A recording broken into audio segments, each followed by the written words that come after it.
And just know at the end of it, there's a big black bag with a long zipper from end to end. Are you ready? Go ahead. Okay, chat. Okay, mute up real quick. I'm gonna help the chat real quick. Okay, go ahead. That makes Muslims no sense. in here Go ahead. that have the same question he has. So I'm gonna answer it so you don't ever have to ask this question again. Are you ready? I'm gonna help you. I'm actually gonna help you to theologically understand why Jesus in Mark chapter 13 verse 32 says no one knows the hour but the Father, and like he said, it means to make known. Are you ready? Yes or no? Go ahead. No, you ready? Okay, mute up. Watch this. Guys, give me 3 minutes. Watch this. All right, so first thing you have to understand is Jesus was talking about what? What did Jesus say he was the whole time he was ministering on earth for 3.5 years? That he was what? The groom. That we were who? The bride. And that who was in heaven? His Father. You agree that Jesus was what? Jewish. What Jesus was referring to was called ancient Jewish betrothal. He told us all for the 3.5 years of his ministry. I'm going to give you every single part of that betrothal in 3 minutes. Watch this. Number one, it's called the Shadash. The Shadash was a marriage arrangement. By who? The father. Of who? The groom. It literally says right here, in ancient Jewish custom, the marriage was arranged by the father of the groom. Who what? Chose who? A suitable bride. How is that parallel? God the Father chose a bride for his son, those who would believe in him. Where's the scripture? You guys like scripture, not literature. I'm not here to talk. John chapter 6, verse 44 says what? No one can come to me unless the Father who sent me draw him. That's God choosing for his son a bride. Number two was the bridal price. It's actually called mohar. Do you know what a mohar is? In ancient Jewish custom. No, you don't. It's this. The groom paid a price to the bride's family, demonstrating his what? Commitment. How is that parallel? Jesus paid the ultimate price by what? His blood to redeem who? His bride. The verse, 1 Corinthians chapter 6, verse 20, Paul says you were bought at what? A price. Ephesians chapter 5, verse 25 says this. Christ loved the church and gave himself for her. That's deep. Listen, for her. Wow. Watch this. Dude, we're not even there yet. Watch this. Yeah. Number three is the actual betrothal. It's called the Kedushin or Erusin. E-R-U-S-I-N for those of you guys who are taking notes. In ancient Jewish custom, it was a legal binding covenant. The bride was now set apart for the groom. It was legally binding, but yet not consummated. That's why it's still called a what? Betrothal. Watch this. The parallel. Believers are betrothed to Christ through what? Faith. Legally his through the union and yet not fully recognized. Watch this. Here's the verse. Hosea chapter 2, verse 19. What does that say? It says, I betroth you to me forever. Watch this. 2 Corinthians chapter 11, verse 2. Paul says, I promised you, speaking to the church of Corinth. He said, I promised you to who? One husband, Christ. Watch this. Number 4. Welcome to Christianity. It's called the cup of the covenant. Do you even know what that is? Probably don't. In ancient Jewish custom, watch this. Hold on. In ancient Jewish custom, during the betrothal ceremony, wait a minute. During the betrothal ceremony, the groom offered the bride a what? Cup of wine.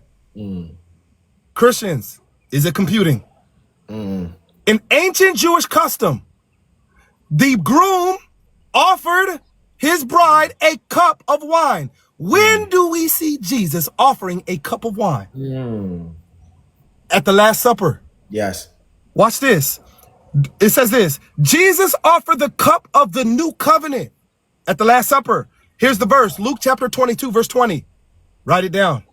Wow. Jesus said, this is the cup of the new covenant in my blood. Wow. And here's the thing. If the bride drank the cup, she was accepting the marriage proposal. She was accepting the betrothal between the groom and the bride. And when she drank the cup of wine, it was a union between the two. That's deep. Wow. No. We ain't even done. Are you ready? All right, but let me know when you finish cooking yourself. Okay, I'm cooking myself. Watch this. The next part was number 5. This is what he's asking about, you guys. He's asking why Jesus said only the Father knows the hour. This buries you. Because in ancient Jewish custom, the father of the groom publicly announced what? the betrothal. Later, he alone would determine the time of the final wedding. Watch this. The Father alone knows the day of Christ's return, or was the one to make known the day that Christ would return. Watch this. Now, Mark chapter 13, verse 32 says, but of that day and hour no one knows, only the Father. Why? Because Jesus was gone. He took off. So on earth, no one knows the hour. But who? Oh, The God. Father. Okay. He's omnipresent. So God is gone. Watch Right? this. I'm not done. I'm not. Oh, He's not done. He ain't done, bro. I'm not done. I'm almost there. I'm almost there. I said 3 minutes. I lied. I'm almost there though. And I'm going to let you respond. Listen, I'm going to let you respond to everything with however much time you need. Watch this. On all of that, I can just. So number 5, in ancient Jewish custom, it was ceremonial in Jewish culture that the father would be the one to declare, because the next part tells you why. The next part, number 6, tells you why it is only the father, the one to make known the hour. Why? Because number 6, the groom's job was to what? Leave. What was it? Why was he leaving? That's the point. That's the point. After the betrothal, the groom left to what? Build a place called a bridal chamber. Wow. Check this out, guys. Wow. Jesus told his disciples he was going to what? Prepare a place. Prepare a place for us. That where I am, I may be come out. again and what? Yeah. Receive you. To who? Myself. Wow. He comes to receive the bride, to take the bride to a place he prepared. Wow. Wow. That's Jewish custom. Wow. Not even done. No. Bro, I'm not even That's done. what I'm saying. I never heard this before. John chapter 14, verse 2-3 says this. And if I go Wow. to prepare a place for you, that where I am, I may also come again and receive you to myself. Wow. Okay. And it gets even better. Watch this. Number 7, the bride waits and prepares herself for the groom's return.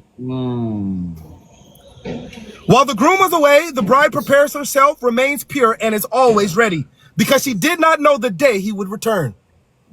How many times did Jesus say, don't stay awake, because you know not the hour in which I'm going to come? He told the parable of the foolish virgins and the wise virgins. 5 of them were what? Sleep. Wow. 5 of them were what? Waiting. Those who were awake, waiting for the groom, went in to meet him because they kept their lamps filled with oil. The other ones, their lamps went out, they fell asleep. Therefore, they weren't ready. Watch this. Number 8. The surprise, couple more. The surprise return of the groom. In ancient Jewish culture, when the father declared that the bridal chamber was ready, again, when the father what? Declared it's ready. Watch this. The groom returned often when? In Jewish culture. When did the groom return? At night. It was culture. Why? It was announced by what? What, chat? What was the return of the groom? How did people know that it was time? How did they know? In Jewish culture. By what? A shout. What's that shout? Oh, a trumpet. And a what? That trumpet. A trumpet. Yeah. A shofar. That's how the bride knew he's Wow, here. the trumpets are gonna. Oh man. Where do we see that? Yeah, Guys? no, Wait, you wait. did not, bro. Matthew You did 25:6 says, at midnight, a cry rang out.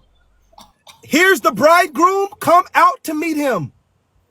And in 1 Thessalonians chapter 4, verse 16, he says, for the Lord himself, who? The Lord himself will descend from heaven. Wow. With what? With the shout. With the voice of who? Like an archangel. And a trumpet of God. So it ain't like the trumpets they used back in ancient Jewish culture. This is a trumpet the whole world's gonna hear it. Wow. And last one, watch this. Last one. Oh no, one, okay, 2 more, but I'm gonna make these quick because I want to get back to him. We're not even supposed to have these conversations. You got cooked on accident. Bro. Watch this. It says number 9. Hey guys, watch this. Number 9 was the wedding procession and marriage supper. Watch this. Number 9 was the wedding procession and marriage supper.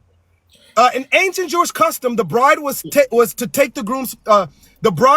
to the groom's father's house in a joyful procession. The marriage was then consummated and the wedding feast began. Parallel, when Christ returns, there will be what the Bible calls a marriage supper of the Lamb and a great celebration in heaven. Watch this. Revelations chapter 19, verse 9. It says, blessed are those who are invited to the wedding supper of the Lamb. Last one, and I am out of your way, is the final union. An ancient Jewish custom. After the wedding feast, the couple live together in a home prepared by the groom forever. Wow. Last scripture I'm going to give you. Revelations chapter 21, verse 3.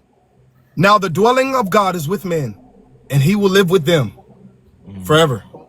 So here's what I need you to do, my friend. I'm done. Before I drop down and put mine on mute, here's what I need you to do. Let me respond to all Wait, that. I will. Wait, Before you respond, I need you to look down. Do you see it? It's a big black bag with a long zipper from end to end. And everybody in the chat is going to tell you where you just went in a freaking body bag. And I'm going to put my phone on mute and I'm giving it back to Q-Top. So you said a lot. Yo. You end up proving that only the Father. Bro, he accidentally found himself in a bag, bro. Hey,